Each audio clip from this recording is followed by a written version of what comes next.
मित्रों नमस्कार, मैं बलवंत सिंह सिकरवार। आप देख रहे हैं भारत एचपीएम। अभी हमारी मौजूदगी माँ कामाख्या धाम परिसर में, जो गहमर परिक्षेत्र में पड़ता है, वहाँ पे आपको आज मैं दिखाने का प्रयास करूँगा कि मैं जिस वंशज से आता हूँ, सिकरवार वंश, उन्हीं वंशज के द्वारा जो इस पूरे क्षेत्र में आप सिकरवार वंश देखेंगे, बाबा धामदेव राव सन 1527 ईस्वी में मार्च महीने में फतेहपुर सिकरी से चलते हुए यहाँ तक पहुँचे। बीच में तमाम झंझावतों को झेलते हुए, मुगल सेनाओं से लड़ते हुए यहाँ तक का सफ़र उन्होंने किया। और यहाँ पे आप माँ कामाख्या का जो परिसर देख रहे हैं, वो इस तरह से नहीं था। ये जंगलात थे पूरे, और यहाँ पर भी जो है किसी का छत्रप था, कोई यहाँ का भी मालिक था। लेकिन उनसे भी लड़ करके बाबा धामराव जी यहाँ माँ का जो है मूर्ति स्थापना कराए, अपने वंशजों को जो है यहाँ पे स्थापित करने का काम किए।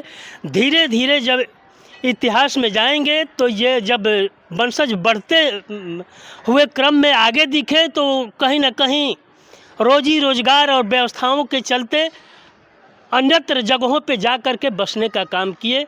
वैसे मेरा घर सेवराई है। सेवराई भी सिकरवार वंशज का ही घर माना जाता है, गढ़ माना जाता है। और यहाँ करैया है जो बगल में पड़ता है, वो भी सिकरवार वंश का ही है। पीछे इस जो मूर्ति दिखाई दे रही है, यहाँ से कुछ दूरी पे 3 या 4 किलोमीटर की दूरी पे गहमर ग्राम है।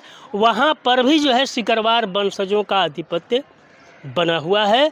अभी ये जो मूर्ति स्थापित की गई है, बाबा धामराव की जो है यहाँ पे मूर्ति की स्थापना की गई है। अभी इसका अनावरण नहीं हुआ है।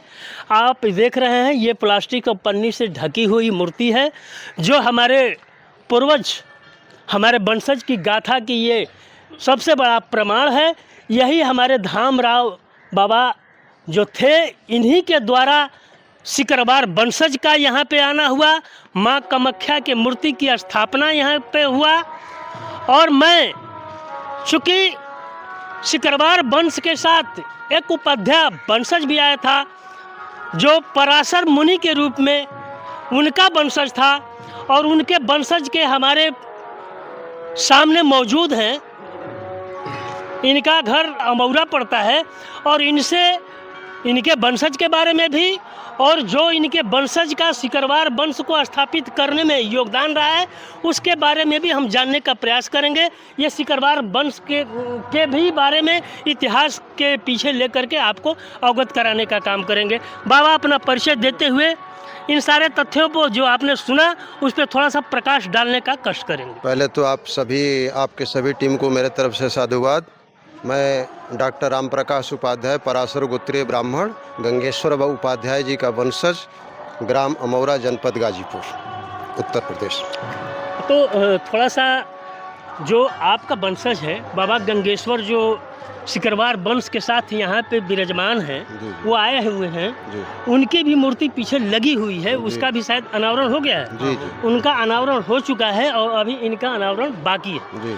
तो मैं चाहूँगा कि थोड़ा सा दोनों वंशजों को जो जोड़ करके जो हमारी पीढ़ियाँ आगे बढ़ रही हैं, उस पर थोड़ा सा प्रकाश डालने का काम करिए। देखिए, बाबा गंगेश्वर और धामदेव राव, तो सबसे पहले बाबा गंगेश्वर 4 भाई थे, और धामदेव राव जी 3 भाई थे। कामदेव राव, धामदेव राव, वीरमदेव राव। तो एक जन दक्षिण चले गए, एक जन पश्चिम चले गए। लेकिन धामदेव राव जी जो थे और बाबा गंगेश्वर उनके कुल पुरोहित थे। उनके एक तरह से राज समय में, या जिस समय उनका शासन था, उस समय वो राजपुरोहित के रूप में गंगेश्वर उपाध्याय जी थे, विमल देव जी वैद्य थे, और राकेश मुनि कवि जी थे।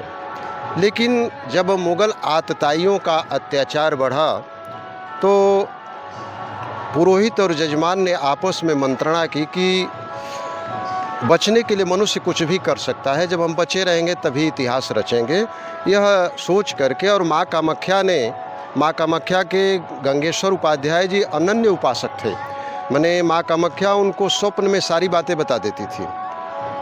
उन्होंने स्वप्न दिखाया कि तुम्हारे राजा के ऊपर संकट आने वाला है और तुम लोग यहाँ से स्थान छोड़ दो, स्थान छोड़ने में ही तुम्हारा भला है।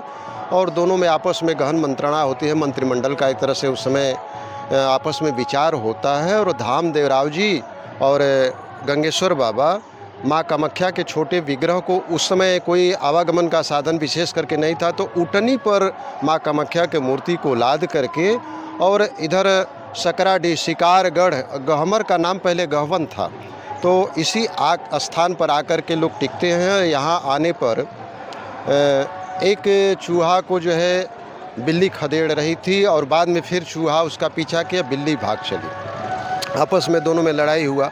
इसको ज्योतिषी राकेश मुनि देख करके और शकुन को भाप करके उन्होंने कहा कि महाराज, आपके निवास के लिए और राज्य विस्तार के लिए इससे बढ़िया कोई स्थान नहीं हो सकता है।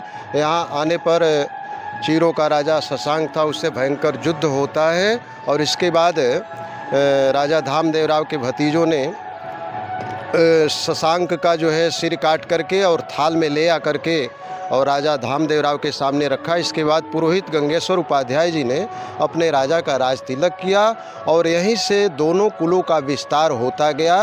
और रही बात 84 की, हम लोग चर्चा करते हैं तो 84 गांव में चूँकि अभी तक कोई मिला नहीं है। 84 का इतिहास हमने अपने वंशावली में गंगेश्वर जीवन दर्शन में उसमें दिया है कि राजा धामदेवराव से करीब करीब 40-50 पीढ़ी पूर्व राजा कनकसेन राव थे और कनकसेन राव के समय में 84 क्षेत्रों में उनका राज्य था।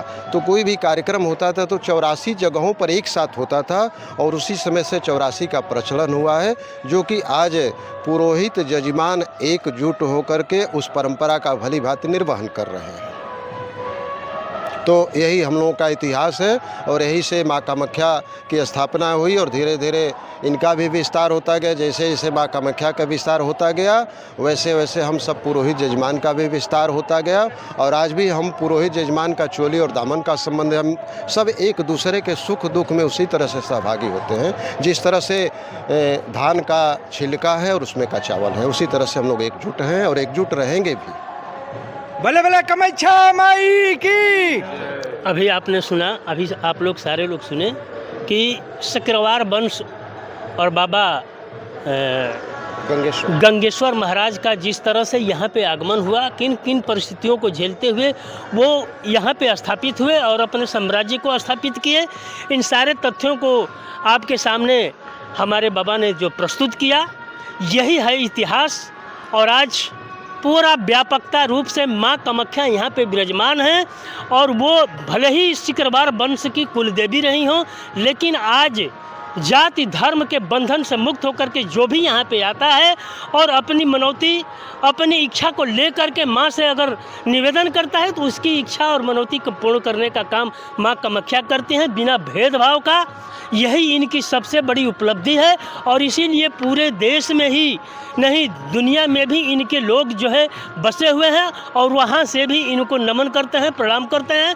इन्हीं चंद शब्दों के साथ मैं अपनी बात को विराम देता हूँ और निश्चित तौर पे आप अगर इन बातों से इत्तेफाक रखते हो, समझने का काम करते हो, तो गहमर स्थित माँ कामाख्या धाम पे आएँ और यहाँ पे दर्शन प्राप्त करके बाबा गंगेश्वर का भी दर्शन मिलेगा, बाबा धामदेव का भी आपको दर्शन मिलेगा, माँ कामाख्या का भी दर्शन मिलेगा और पूरे इतिहास का भी यहाँ पे आपको अवलोकन करने का अवसर मिलेगा। इन्हीं चंद शब्दों के साथ अब मैं अपनी बात समाप्त करता हूँ। जय हिंद, जय भारत।